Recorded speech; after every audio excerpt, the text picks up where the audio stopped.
My journey out of depression. Heads up. This is a long message. My life at 22, relatively mundane until I was suddenly hit by crippling clinical depression. I had no idea that's what I was suffering from, only that I felt a tremendous weight on me, and that the only thing I wanted to do was stay in my room, with the curtains drawn, sleeping, or staring into the middle distance. I would only leave to go to my crappy temp jobs doing clerical work. Friends had no idea I was going through this. In fact, if you asked them, they would have told you that I was the funny one in the group. Whenever they'd drag me out to a party or a social event, I would put on my clown face, joke with people, and then after putting in the minimum possible appearance time, about an hour-ish usually, I'd leave and go back to my depression cave in my room. This continued for years, until I turned 26 and randomly found a crumpled up brochure at a bus stop with a depression checklist on it. Every symptom it listed, I had. This was such a powerful moment for me. Up until this moment, I ignorantly just assumed that everyone felt the same way I did, that my infinite malaise was normal.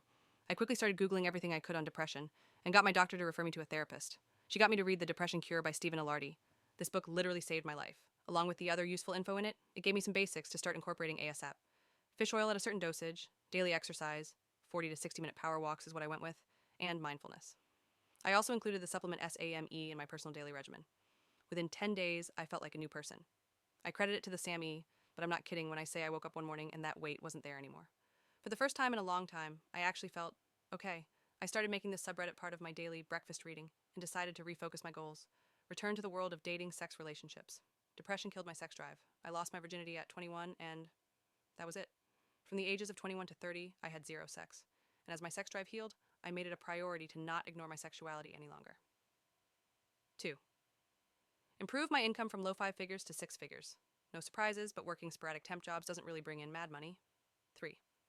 Pursue my dream to become a novelist.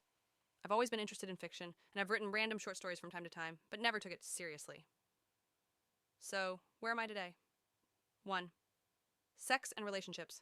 Thanks to Mark Manson's book Models, I've had 5 enjoyable sexual relationships with some great women.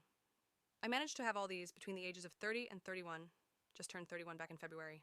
Note, I realized that 5 women might seem laughable for most normal, sexually active adults, but for a guy who was on the cusp of a decade-long dry spell, this felt like a significant achievement for me. WTF. You had your moment of epiphany at 26, and it still took you 4 years before you had sex again? Yep. Unfortunately, even though I started reading, experimenting, and developing myself in regards to dating and relationships from 26, I still had years of poor self-image and other related issues to unlearn first. My sex drive also didn't return literally overnight. It was more of a gradual return as I got physically and mentally healthier. So between the ages of 26 to 30, before my sex life started to improve, I had to first learn about basics like fashion, social skills, the difference between charming and buffoonish clown, developing a personal value system so I wasn't pursuing every woman, but only the ones I felt a sincere connection with, etc.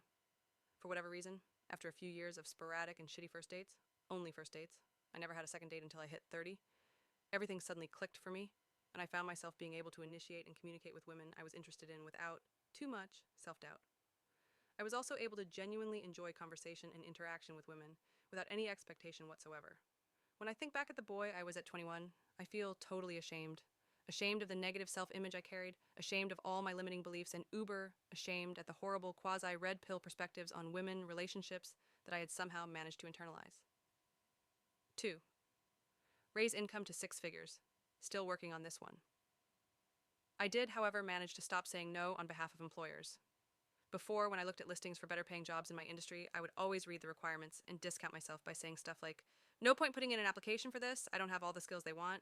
Instead, I started putting in applications without mentally talking my way out of it, and would include a cover letter highlighting that while I was aware I didn't fulfill all their requirements, I had a lot